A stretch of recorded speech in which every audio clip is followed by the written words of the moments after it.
আপনার ব্যাংক অ্যাকাউন্টে জমানো কষ্টার্জিত টাকা কি আসলেই নিরাপদ? ৫টি বড় ইসলামী ব্যাংক একীভূত হয়ে যে নতুন ব্যাংক তৈরি হলো, সেখানে কি এখন বিদেশ থেকে রেমিটেন্স বা ফ্রিল্যান্সিংয়ের টাকা পাঠানো ঠিক হবে? টাকা পাঠালে সেই টাকা কি আপনি সাথে সাথে তুলতে পারবেন, নাকি আগের গ্রাহকদের মতো আপনাকেও দিনের পর দিন হয়রানির শিকার হতে হবে? প্রিয় দর্শক, আপনাদের মনে এখন এমনই হাজারো প্রশ্ন ঘুরপাক খাচ্ছে। আজকের এই ভিডিওতে আমি আপনাদের এই সমস্ত বিভ্রান্তি দূর করতে যাচ্ছি। ভিডিওটি শুরু করার আগে জানিয়ে রাখছি, আজকের এই বিস্তারিত আলোচনার তথ্যগুলো সম্প্রতি প্রকাশিত নির্ভরযোগ্য আর্থিক প্রতিবেদন এবং একটি বিশ্বস্ত ব্যাংকিং আপডেট ইউটিউব চ্যানেলে সরেজমিন রিপোর্টের উপর ভিত্তি করে তৈরি করা হয়েছে, যাতে আপনারা একদম সঠিক এবং ১০০% নির্ভরযোগ্য তথ্য পান। ভিডিওর শুরুতেই আপনাদের জন্য একটি চমক থাকছে। যারা ব্যাংকের বর্তমান অবস্থা নিয়ে চিন্তিত, তাদের জন্য ভিডিওর একদম শেষ অংশে আমি এমন একটি গোপন ও অতি গুরুত্বপূর্ণ তথ্য দেব, যা আপনারা আগে কখনো কল্পনাই করেননি, এবং এই তথ্যটি আপনার ব্যাংকিং লেনদেনের ধারণাই পাল্টে দেবে। তাই ভিডিওটি না টেনে একদম শেষ পর্যন্ত দেখার অনুরোধ রইল। আপনারা সবাই ইতিমধ্যে জানেন যে দেশের ব্যাংকিং খাতে একটি বড় ধরনের পরিবর্তন এসছে। ফার্স্ট সিকিউরিটি ইসলামী ব্যাংক, গ্লোবাল ইসলামী ব্যাংক, সোশ্যাল ইসলামী ব্যাংক এবং এক্সিম ব্যাংক সহ মোট 5টি ইসলামী ব্যাংক ভেঙে একটি মাত্র নতুন ব্যাংক গঠন করা হয়েছে, যার নতুন নাম দেওয়া হয়েছে সম্মিলিত ইসলামী ব্যাংক বা ইউনাইটেড ইসলামী ব্যাংক। এই খবরটি ছড়িয়ে পড়ার পর থেকেই সাধারণ গ্রাহক, প্রবাসী রেমিটেন্স যোদ্ধা এবং ফ্রিল্যান্সারদের মাঝে এক বিশাল আতঙ্কের সৃষ্টি হয়েছে। অনেকেই মনে করছেন ব্যাংকগুলো বুঝি দেউলিয়া হয়ে গেছে, তাই প্রবাসী ভাইরা দেশে টাকা পাঠানো বন্ধ করে দিয়েছেন, আর ফ্রিল্যান্সাররা তাদের পেমেন্ট হোল্ড করে রাখছেন। কিন্তু আসল সত্যটা কি? আমি নিজে এই বিষয়টির একদম গভীরে গিয়ে তদন্ত করেছি। ব্যাংকের ম্যানেজারের সাথে সরাসরি কথা বলে যে তথ্যগুলো পেয়েছি, তা জানলে আপনারা সত্যিই অবাক হবেন। ম্যানেজারকে আমি সরাসরি প্রশ্ন করেছিলাম যে, মানুষ তো ভয়ে এখন আপনাদের ব্যাংকে টাকা পাঠাচ্ছে না, আপনারা গ্রাহকদের টাকা দিতে পারছেন না, তাহলে এখন কেউ নতুন করে টাকা পাঠালে তার কি হবে?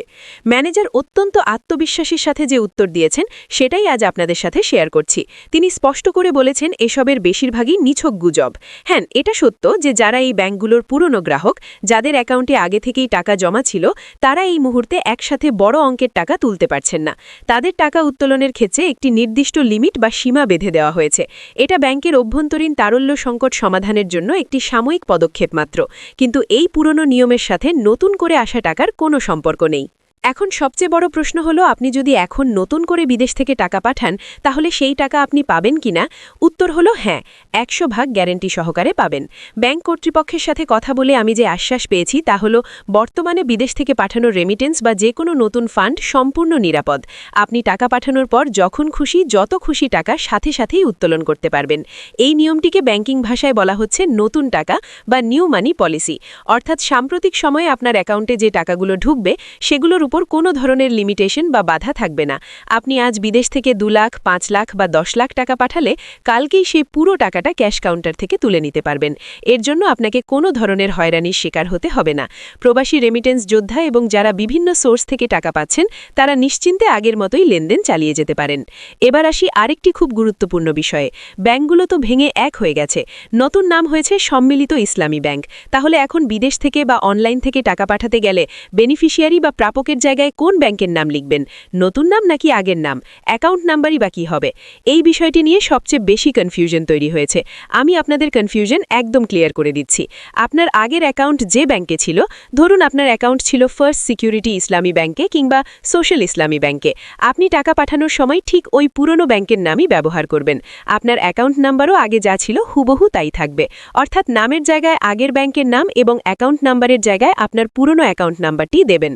ব্যাংকের সিস্টেমকে এমনভাবে আপডেট করা হয়েছে যে আপনি পুরনো নামে টাকা পাঠালেও সেটা অটোমেটিক্যালি নতুন সম্মিলিত ব্যাংকের সিস্টেমে আপনার নির্দিষ্ট অ্যাকাউন্টেই গিয়ে জমা হবে।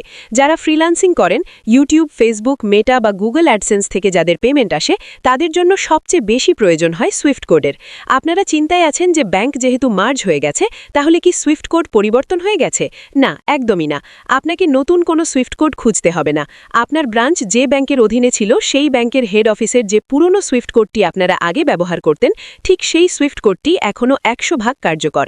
আপনি নিশ্চিন্তে আগের সুইফট কোড ব্যবহার করেই আপনার রেমিটেন্স বা ফ্রিল্যান্সিং পেমেন্ট দেশে আনতে পারবেন, কোনো টাকা বাউন্স করে ফেরত যাবে না। অনেকে আবার জানতে চান যে এই পরিস্থিতিতে নতুন ব্যাংক অ্যাকাউন্ট খোলা যাবে কিনা। হ্যাঁ, অবশ্যই খোলা যাবে। নতুন অ্যাকাউন্ট খোলার কার্যক্রম আগের মতোই পুরোপুরি সচল রয়েছে।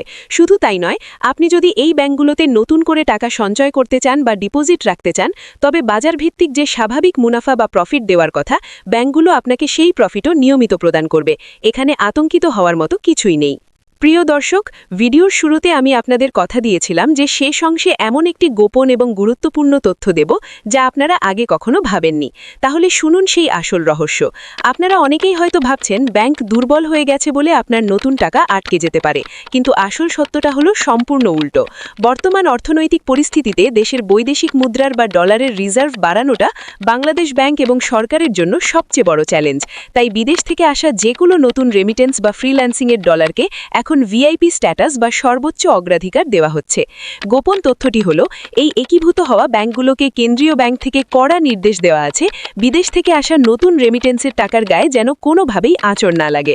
কারণ একজন প্রবাসী বা ফ্রিল্যান্সার যখন দেখবেন তার পাঠানো টাকা সেফ নেই, তখন সে লিগ্যাল ব্যাংকিং চ্যানেল ছেড়ে হুন্ডির দিকে ঝুঁকবে, যা দেশের অর্থনীতির জন্য মারাত্মক ক্ষতিকর। তাই ব্যাংকগুলোর অন্যান্য খাতে যতই সংকট থাকুক, কিন্তু আপনার পাঠানো নতুন বিদেশি টাকার জন্য তারা স্পেশাল ফান্ডিং রিজার্ভ করে রেখেছে। অর্থাৎ আপনার পুরনো জমানো টাকা তুলতে হয়তো একটু সময় লাগতে পারে, কিন্তু আজ বিদেশ থেকে পাঠানো আপনার নতুন রেমিটেন্স বা অনলাইন আয়ের টাকা আগের যে কোনো সময়ের চেয়ে এখন সবচেয়ে বেশি নিরাপদ। এই টাকা ব্যাংক কোনোভাবেই হোল্ড করবে না, বরং আপনি ব্যাংকে যাওয়ার সাথে সাথে ব্যাংক ম্যানেজার নিজে দাঁড়িয়ে থেকে আপনার রেমিটেন্সের টাকা আপনাকে বুঝিয়ে দিতে বাধ্য। এটাই হলো বর্তমান ব্যাংকিং পলিসির সবচেয়ে বড় ট্রাম্প কার্ড, যা সাধারণ গ্রাহকরা জানেন না। তাই গুজবে কান না দিয়ে দেশের অর্থনীতির চাকা সচল রাখতে ব্যাংকিং চ্যানেলেই লেনদেন করুন। আপনার যদি এরপরেও কোনো সন্দেহ থাকে, আপনি সরাসরি আপনার ব্রাঞ্চ ম্যানেজারের সাথে কথা বলে দেখতে পারেন। আশা করি আজকের এই দীর্ঘ এবং তথ্যবহুল আলোচনাটি আপনাদের মনের সমস্ত সংশয় দূর করতে সাহায্য করেছে। ব্যাংকিং খাতের এরকম আরও গুরুত্বপূর্ণ আপডেট এবং সত্য ঘটনাগুলো সবার আগে জানতে আমাদের এই চ্যানেলটির সাথেই থাকুন। ভিডিওটি ভালো লাগলে লাইক দিন এবং আপনার পরিচিত সব প্রবাসী এবং ফ্রিল্যান্সার বন্ধুদের সাথে শেয়ার করে তাদেরকেও নিশ্চিন্ত করুন। আপনার ব্যাংক অ্যাকাউন্ট কোন ব্যাংকে আছে এবং আপনি কোনো সমস্যার সম্মুখীন হচ্ছেন কিনা তা আমাদের কমেন্ট বক্সে লিখে জানাতে পারেন। সবাই ভালো থাকবেন, সুস্থ থাকবেন এবং নিরাপদে লেনদেন করবেন। ধন্যবাদ সবাইকে।